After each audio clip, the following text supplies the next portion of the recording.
राष्ट्रवादीच्या वरिष्ठ नेत्यांची वाय.बी. चव्हाण सेंटरवर बैठक सुरू असून सुप्रिया सुळेंच्याच नावावर शिक्कामोर्तब होण्याची शक्यता वर्तवली जाते। शरद पवार अजित पवारांमध्ये अशी चर्चा झाल्याची माहिती समोर येते।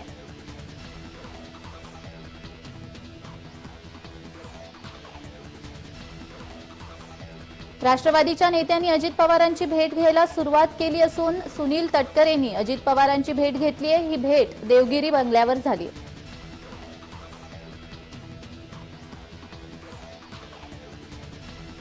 शरद पवारांच्या राजीनाम्यानंतर राज्यात खळबळ माजली आहे। जितेंद्र आव्हाडांनी राष्ट्रीय सरचिटणीस पदाचा राजीनामा दिला असून आव्हाडांनी ठाण्यातील अनेक पदाधिकाऱ्यांसह राजीनामा दिल्याचं दिसून येत आहे।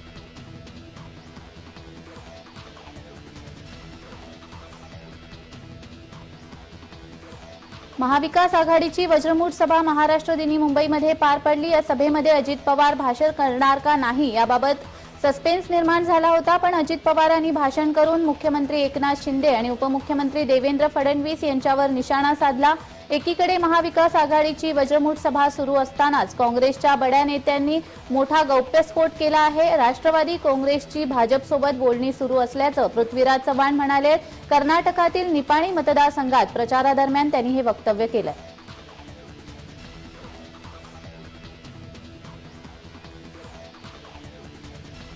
शरद पवारांनी राष्ट्रवादीच्या अध्यक्षपदाचा राजीनामा देण्याचा निर्णय जाहीर केल्यानंतर राज्यभरातून प्रतिक्रिया उमटत आहेत। शरद पवार हे राजकारणातील देव असं म्हणणं वावगं ठरणार नाही, अशी प्रतिक्रिया नांदगाव मतदारसंघाचे शिवसेनेचे आमदार सुहास कांदे यांनी दिली। आजही शरद पवारांची महाराष्ट्राला गरज असून त्यांच्याच पावलावर पाऊल ठेवून आम्ही राजकारण करत आलोत, असंही सुहास कांदे म्हणाले।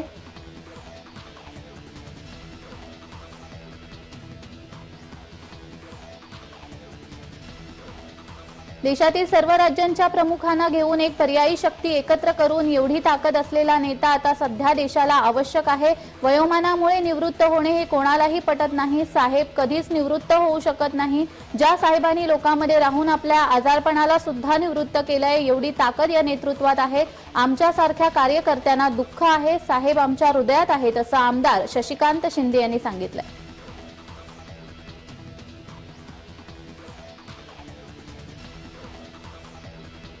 शरद पवार हे केवळ महाराष्ट्राचे नाही तर देशाचे नेतृत्व करणारे नेते आहेत। अत्यंत कठीण परिस्थितीत प्रकृतीची त्रासदायक कारणे असून सुद्धा कुठेही मागे न हटता राष्ट्रवादी पक्षाचे त्यांनी नेतृत्व केले। यशस्वी नेतृत्व करणारे नेते म्हणून त्यांचा नाव लौकिक आहे। त्यामुळे एवढ्या लवकर त्यांनी निवृत्तीची घोषणा करणं हे योग्य नाही असं मला वाटत नाही। आमच्यासारख्यांना शरद पवार यांचं नेतृत्व हवंहवसं आहे, त्यामध्ये कोणतीही शंका नाही, अशा शब्दात खासदार विनायक राऊत यांनी शरद पवार यांच्या निवृत्तीच्या घोषणेवर प्रतिक्रिया दिली।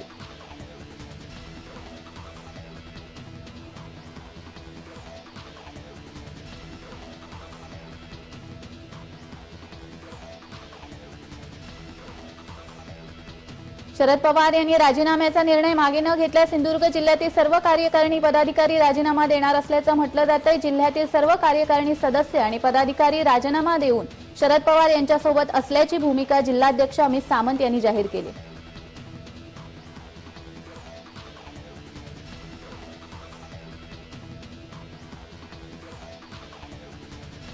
राष्ट्रवादी काँग्रेसचे अध्यक्ष शरद पवार यांनी अध्यक्षपदाचा राजीनामा दिल्यानंतर त्याचे पडसाद सर्वत्र उमटत असून राजीनामा मागे घ्यावा यासाठी नाशिकच्या मालेगावमध्ये राष्ट्रवादीच्या कार्यकर्त्यांनी महात्मा गांधी पुतळ्याजवळ धरणे आंदोलन करीत राजीनामा मागे घ्यावा अशी घोषणाबाजी केली आहे।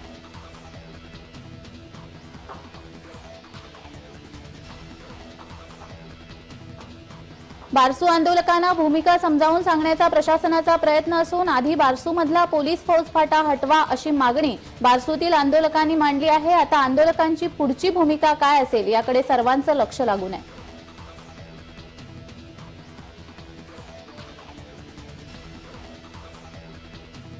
राजू शेट्टींना रत्नागिरी पोलिसांनी नोटीस बजावली असल्याने बारसू रिफायनरी विरोधक चांगलेच आक्रमक झाले। उद्धव गटाचे खासदार विनायक राऊत यांनी राजू शेट्टी आतंकवादी आहेत का असा प्रश्न उपस्थित केलाय। राजू शेट्टी पाकिस्तान किंवा चीनवरून आले आहेत, जे त्यांना जिल्हाबंदी तुम्ही करता याचं उत्तर देवेंद्र फडणवीस यांनी द्यावं असंही विनायक राऊत म्हणाले।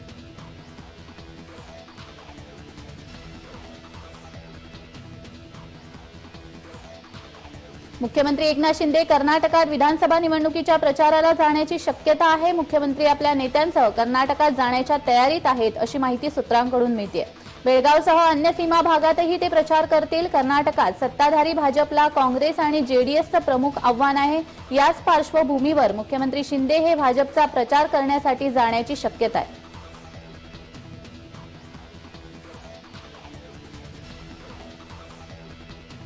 महाराष्ट्र एकीकरण समितीच्या अधिकृत उमेदवारांच्या जाहीर प्रचारासाठी राऊत हे बेळगाव दौऱ्यावर असून त्यांच्या सीमा भागात 2 प्रचार सभा होणार आहेत। दक्षिण विधानसभा मतदारसंघाचे अधिकृत उमेदवार रमाकांत कोंडुस्कर यांच्या प्रचारासाठी येत आहेत। प्रचार सभेसह त्यांची वडगाव दुचाकी रॅली होणार आहे। ते संयुक्त महाराष्ट्र चौकातील संयुक्त जाहीर सभेमध्ये सहभागी होणार आहेत।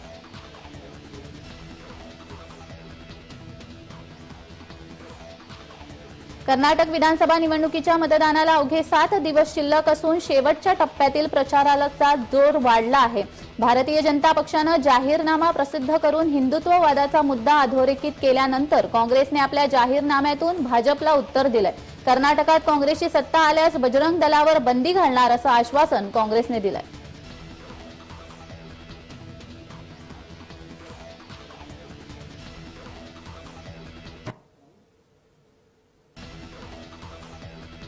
बारसू रिफायनरीला बहुतांश स्थानिकांचं समर्थन असून विरोधकांचा बारसू रिफायनरी परिसरात तणाव निर्माण करण्याचा प्रयत्न केला जात आहे। तसेच आमच्याकडे विशिष्ट माहिती आहे असं उपमुख्यमंत्री देवेंद्र फडणवीस यांनी वक्तव्य केलंय। यावर खासदार विनायक राऊत यांनी महाराष्ट्राचं दुर्दैव आहे, एवढा अज्ञानी गृहमंत्री आणि उपमुख्यमंत्री राज्याला मिळाला। देवेंद्र फडणवीस एक अभ्यासू नेता म्हणून माझा समज होता, मात्र बारसू रिफायनरी संदर्भात त्यांचे डोळे एवढे झाकले का गेले असं म्हणत देवेंद्र फडणवीस यांच्यावर सडकून टीका केली आहे।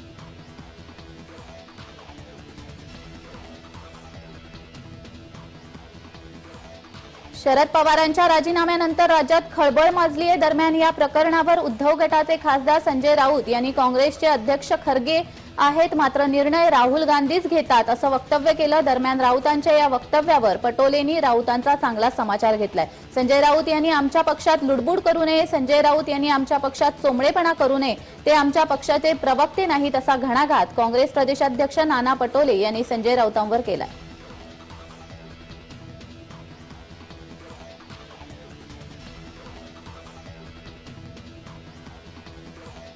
राष्ट्रवादी पक्षाचे सर्वेसर्वा शरद पवार यांनी दिलेल्या राजीनाम्यानंतर राऊत यांनी प्रतिक्रिया दिली। त्यांनी बाळासाहेब ठाकरे यांनी दिलेल्या राजीनाम्याची आठवण करत पवारही आपली राजीनामा मागे घेतील असं म्हटलंय। त्यावर नितेश राणे यांनी राऊतांवर टीकास्त्र सोडलंय।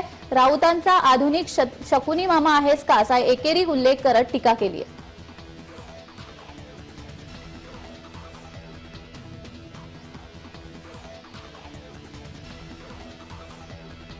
मुंबईत वंचित बहुजन आघाडीचा मेळावा पार पडत आहे। यासाठी सुजात आंबेडकर यांची प्रमुख उपस्थिती असणार आहे। या मेळाव्यामध्ये प्रकाश आंबेडकर तसेच सुजात आंबेडकर काय बोलणार याकडे सर्वांचं लक्ष लागलंय।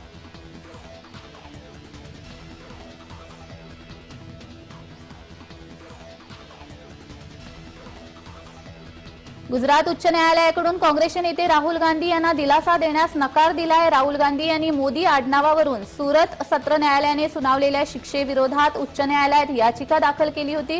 गुजरात उच्च न्यायालयाने राहुल गांधी यांच्या याचिकेवर सुनावणी दरम्यान म्हटले की त्यांना कोणत्याही प्रकारचा दिलासा दिला जाऊ शकत नाही। आम्ही या प्रकरणावर उन्हाळी सुट्टीनंतर निकाल देऊ। राहुल गांधी यांनी सुरत सत्र न्यायालयाविरोधात 25 एप्रिल रोजी गुजरात उच्च न्यायालयात धाव घेतली होती।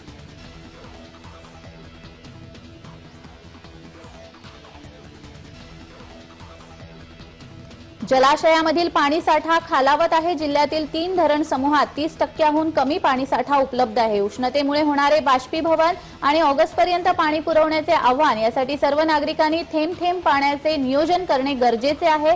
अल निनोच्या प्रभावामुळे यंदा पाऊस लांबण्याची देखील शक्यता आहे। त्यामुळे आठवड्यातून 1 दिवस पाणी कपातीचा प्रस्ताव आहे। यावर लवकरच प्रशासन पातळीवर निर्णय होण्याची देखील शक्यता आहे।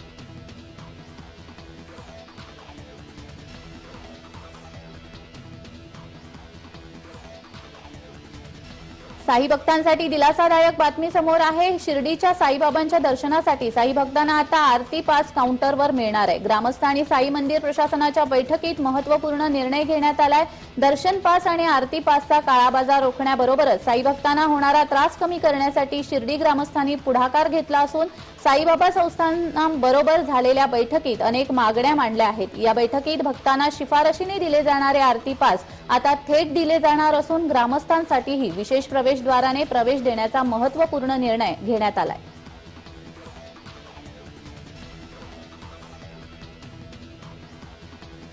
मुंबई गोवा महामार्गावर भीषण अपघात झाल्याची धक्कादायक माहिती समोर आली आहे। सिलेंडर वाहून नेणाऱ्या ट्रकला चारचाकीने मागून जोरदार धडक दिली। या अपघातात एक जण ठार तर एक जण गंभीर जखमी झालाय।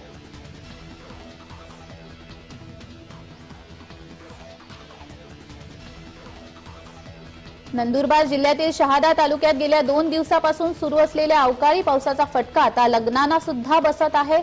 शहादा तालुक्यात झालेल्या अवकाळी पावसामुळे जेवणाच्या पंक्तीतील वऱ्हाडी मंडळींची एकच दैना झाल्याचं चित्र पाहायला मिळतंय।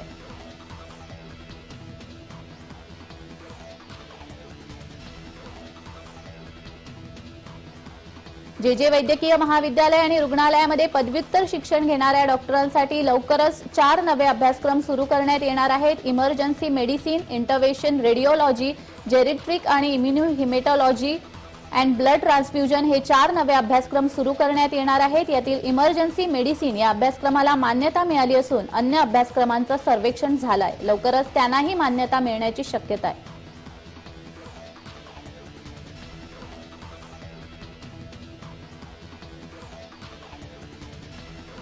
आर्थिक वर्ष 2023 मध्ये आशिया प्रशांत क्षेत्राचा विकास दर 2022 मधील 3.8% वरून 4.6% पर्यंत वाढण्याची अपेक्षा असून या क्षेत्राचा जागतिक विकासात सुमारे 70% वाटा असेल असे अहवालात म्हटले आहे।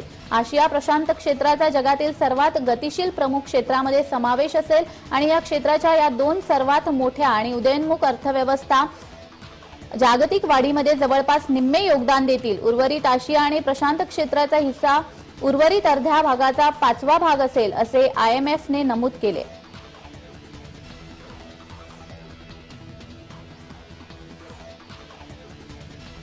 इस्कॉन मंदिराजवळून जाणाऱ्या टिळकनगर येवलेवाडी रस्त्याच्या कामासाठी निविदा प्रक्रिया सुरू झाली असून 22 कोटी रुपये खर्च करून येथे डांबरी रस्ता तयार केला जाणार आहे। पुढील आठवड्यात हा प्रस्ताव स्थायी समितीच्या मान्यतेसाठी येणार असल्याचं अधिकाऱ्यांनी सांगितलं।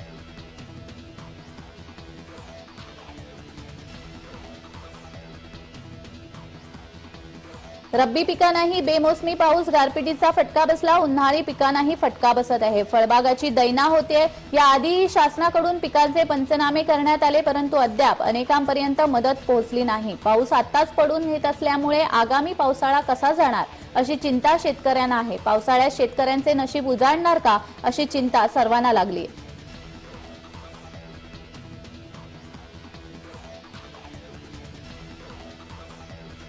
राज्यभरात अल्पकाळासाठी उन्हाची तीव्रता वाढून ढगाळ वातावरणामुळे उकाडा वाढत असल्याने उन्हाळ्याचा हा महिनाही पावसाचाच असेल का अशी शंका व्यक्त होते। भारतीय हवामान विभागाने मे महिन्याच्या अंदाजात वायव्य भारतात पश्चिम मध्य भारताच्या अनेक भागांमध्ये या महिन्याच्या सरासरीपेक्षा अधिक पावसाचा अंदाज व्यक्त केलाय। तसेच मंगळवारी जाहीर झालेल्या पूर्वानुमानानुसार राज्यात गुरुवारी पावसाचा जोर पुन्हा जाणवण्याची शक्यता आहे। मुंबई, ठाणे, पालघरसह कोकण विभागातही याची तीव्रता अधिक असू शकेल।